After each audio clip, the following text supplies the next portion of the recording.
Concurso do Tribunal de Contas do Estado do Rio de Janeiro, edital publicado neste belo dia, 29 de dezembro. O pessoal não gosta de festas de fim de ano.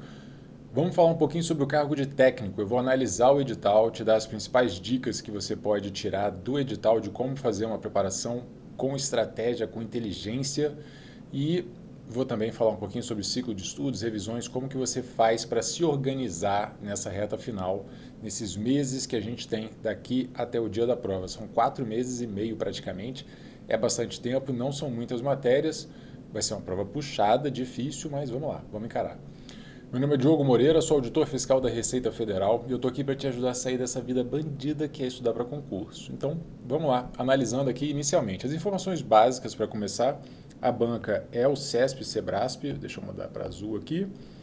É aquela banca no formato certo e errado, é bastante puxado, né? É chato porque quando você acerta você ganha um ponto, quando você erra você perde um ponto. São questões de certo e errado, não são questões de múltipla escolha. Então o CESP tem essa característica bem diferente. Existe pontuação mínima nas duas provas, né, na prova de conhecimentos básicos e na de conhecimentos específicos, mas essa pontuação mínima ela é muito baixa. Você não se preocupa com ela, porque se você não fizer esse mínimo, você já não teria nenhuma chance de passar nesse concurso. A gente não tem mínimos por matéria. Então, assim, não interessa, você pode zerar uma matéria, por exemplo, você não vai ser eliminado, mas as suas chances caem drasticamente. Ok? Então, basicamente, nós temos aqui essas 7 matérias. Na prova de conhecimentos básicos, a gente vai ter 60 questões, na prova de conhecimentos específicos, 90 questões. Mesmo peso para todas elas, se você acertar, você ganha um ponto, se você errar, você perde um ponto. Se você deixar em branco, não ganha nem perde. Então, 60 questões serão divididas entre essas 4 matérias de conhecimentos básicos e 90 questões serão divididas entre as matérias de conhecimentos específicos, ok? Conhecimentos específicos também serão alvo da prova discursiva, e a prova discursiva vale 30 pontos. Então, ela tem metade do valor da prova de conhecimentos básicos aqui, ela equivale a 17% da pontuação total. É bastante coisa, tá? Uma boa nota na discursiva vai fazer diferença. A gente está falando de um concurso aqui com 10 vagas imediatas. Das discursivas serão 80 corrigidas, então até 8 vezes o número de vagas, isso é bem legal. E aí, se você fizer uma boa discursiva, você tem chance de ganhar algumas posições. Então, treine discursiva desde já. Serão 3 questões, cada uma valendo 10 pontos. Comecei a falar das informações básicas do edital e me empolguei. A prova vai ser dia 8 de maio, então a gente tem aí 4 meses e meio praticamente. Serão 10 vagas imediatas e o salário inicial é de quase R$ 10.000. É um salário muito bom, tem diversas outras gratificações e tal. O salário final é bastante interessante. Então você entra com um salário inicial ali de 9.500, 9.600 e pouco, mas rapidinho você já ganha bem mais. E é um salário muito bom, né? Convenhamos. Bom, o que a gente tem? O edital não diz muita coisa. Como todo edital CESP, você não sabe quantas questões você vai ter de cada matéria. Então a gente tem que fazer um exercício de futurologia para conseguir adivinhar quais serão aí os pesos, né, a quantidade de questão de cada matéria. Vamos fazer isso logo em seguida. Primeiro eu queria falar um pouquinho do tamanho de cada matéria. Eu peguei aqui, fiz uma análise nos sites dos principais cursinhos online do Brasil e peguei a quantidade de aulas, o tamanho de cada matéria, mais ou menos, para a gente ter uma noção. Tá? Não é uma certeza absoluta, mas os tamanhos costumam ser mais ou menos esses aqui. Para português, 11 aulas mais ou menos. Para direito administrativo, 17 aulas. Para direito constitucional, também 17 aulas. Legislação específica, são 3 ou 4 leis, está dando 3 aulas. Administração financeira e orçamentária e orçamento público, 17 aulas. Controle externo, 7. Contabilidade pública, 18 aulas.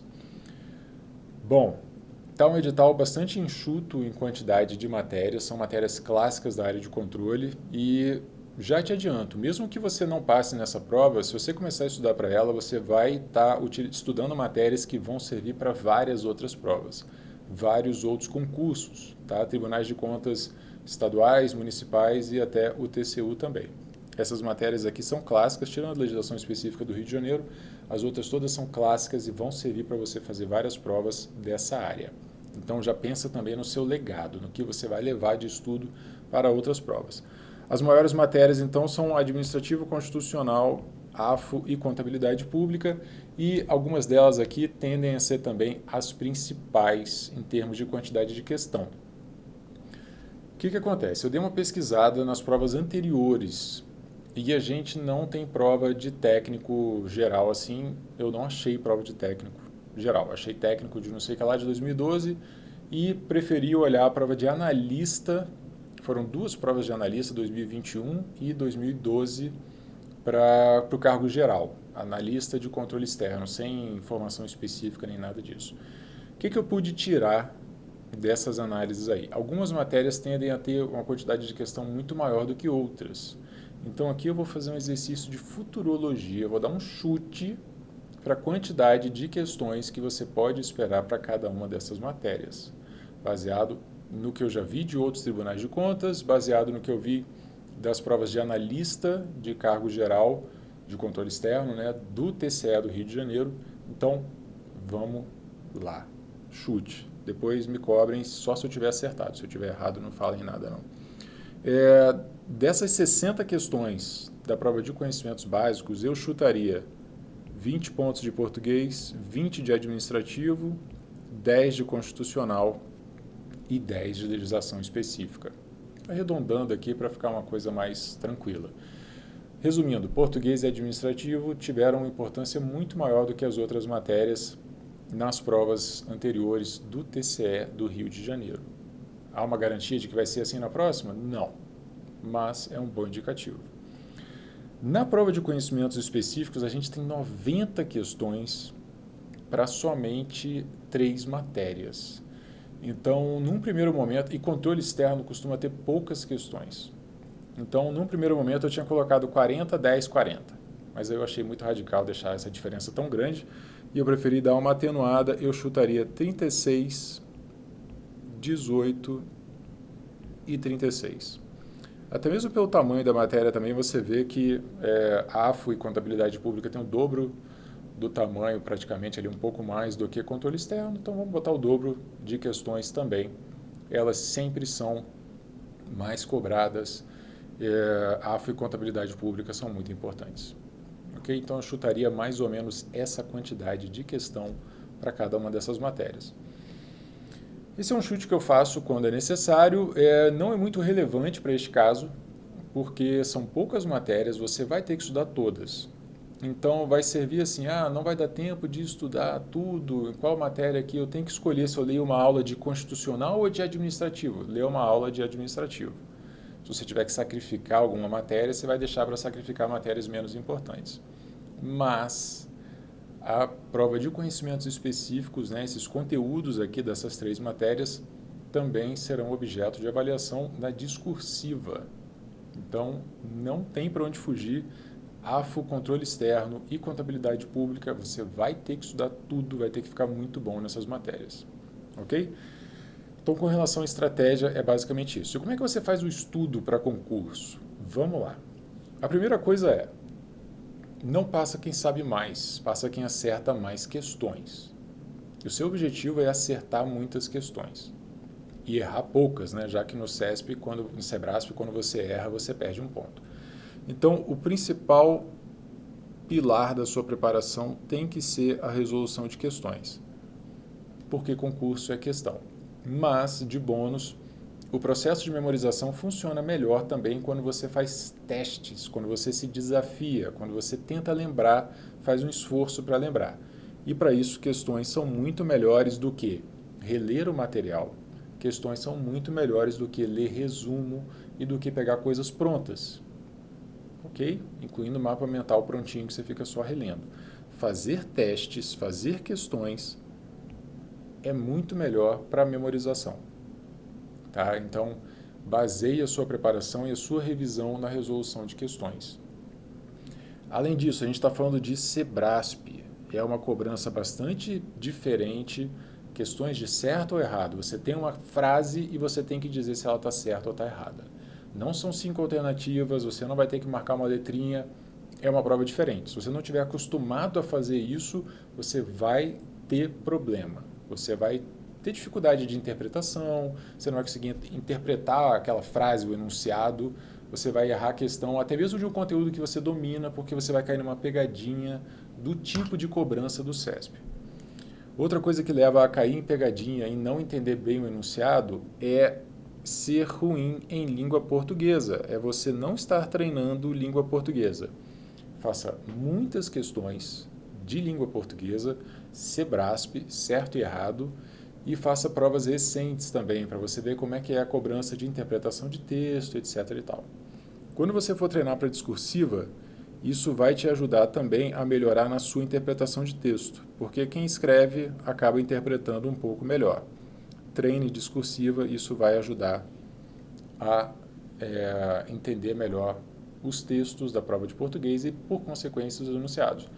Eu tenho um aluno que fez um curso bom, completo de português, língua portuguesa, mesmo já estudando para concurso há alguns anos, e disse que mudou o percentual de acerto dele em todas as matérias, porque ele passou a entender melhor os enunciados. Pois é, a sua prova estará escrita em português. Se você não estiver bom em língua portuguesa, você vai ter dificuldade. Lá no meu site, profdiogomoreira.com.br, você encontra a minha bibliografia sugerida. profdiogomoreira.com.br, você vai ver quais professores que eu indico para cada uma dessas matérias. Você pode baixar um e-book, é grátis, e tem indicação, inclusive, de bons professores de língua portuguesa para concursos, beleza? Então, questões são muito importantes, como eu falei. Outra coisa que você vai ter que fazer é, você vai ter que estudar todas as matérias e vai ter que ser todas ao mesmo tempo, daqui até o dia da prova. Não vale a pena, no máximo, legislação específica você deixa para depois, porque ela é pequenininha, você deixa para estudar mais perto da prova. Mas pelo menos as outras 6 matérias vão ter que estar no seu ciclo desde agora. Diogo, o que é um ciclo? Ciclo de estudos nada mais é do que você ter, por exemplo, 6 matérias e você ficar revezando entre elas. Você lê a matéria A, depois a B, depois a C, depois a D, a E, a F, volta para A, depois para B, para C. Você fica alternando as matérias indefinidamente. Você estuda a matéria A por 60 minutos, estuda a matéria B por 60 minutos também, estuda a matéria C por 90, porque ela é maior, mais difícil, não sei o quê. Você define a carga horária de cada matéria. Isso é um ciclo de estudos. E você vai girando dessa forma. Você vai estudar todas as matérias ao mesmo tempo, 60, 90 minutos cada uma, de cada vez. Sim, isso significa que você vai parar no meio de uma aula. Você vai ler 12 páginas e vai parar e vai mudar de matéria. É assim mesmo. Funciona bem dessa forma. Vai por mim. Se você está começando agora, isso é estranho, desagradável, você vai, mas eu queria terminar o raciocínio, segura essa vontade, faz da forma que eu estou te falando, porque funciona melhor para memorização de longo prazo. O nome disso é prática espaçada e, ao mesmo tempo, prática intercalada. Você está espaçando o estudo no tempo. Você vê um pouquinho hoje, um pouquinho daqui a 2 dias, um pouquinho depois de 2 dias. Isso funciona melhor para você memorizar para longo prazo, ok? Cientificamente comprovado. Tem vídeo meu aqui no canal mostrando esses estudos científicos que levam a essas técnicas, ok? Prática espaçada e prática intercalada. Diogo, e a revisão? Revisa via questões. Se o seu material de cursinho, de concurso, né, cursinho para concurso é bom, ele tem questões. Pega e faz as questões como exercícios de fixação. Lê uma aula, faz questões, lê outra aula, faz questões. Vamos manter a coisa simples aqui. No meu programa Acelerador de Estudos, eu ensino de forma mais completa, a coisa fica mais interessante para você fazer essas revisões. Mas, deixando a coisa simples, faça exercícios de fixação a cada aula. Não faça resumos, você não vai ter tempo de ler tudo se você ficar resumindo. E você não vai ter tempo de ler os resumos porque você vai ter gastado tempo fazendo resumos, ou seja, só vai te atrapalhar. Lê e faz questões, lê e faz questões, ok? Dessa forma você vai conseguir avançar mais rápido e fazer uma revisão que é de qualidade maior, que é fazer questões. Melhor do que fazer resumos, vai por mim, ok? Resumindo, está aqui a estratégia da sua prova, faça ciclo de estudos para alternar as matérias e revise via questões. Esse é o basicão, é o que você precisa para ter início. Se você estiver assistindo isso aqui dentro da comunidade Estudo Completo, se você for meu aluno do Acelerador de Estudos ou do Coaching, no próximo vídeo dentro da comunidade aqui eu vou ensinar a fazer o ciclo bem de acordo com as técnicas aqui É uma aula exclusiva. Se você quiser vir a ser meu aluno, é só clicar no link na descrição para conhecer o meu programa Acelerador de Estudos. Próxima turma em janeiro de 2022. Eu estou gravando esse vídeo em dezembro de 2021. Ok? Clica no link aqui embaixo, dá uma olhada. Se você gostou desse vídeo, clique em curtir, por favor. Se inscreva no canal se você ainda não se inscreveu. E a gente se vê nas próximas análises aí. Um grande abraço e até a próxima.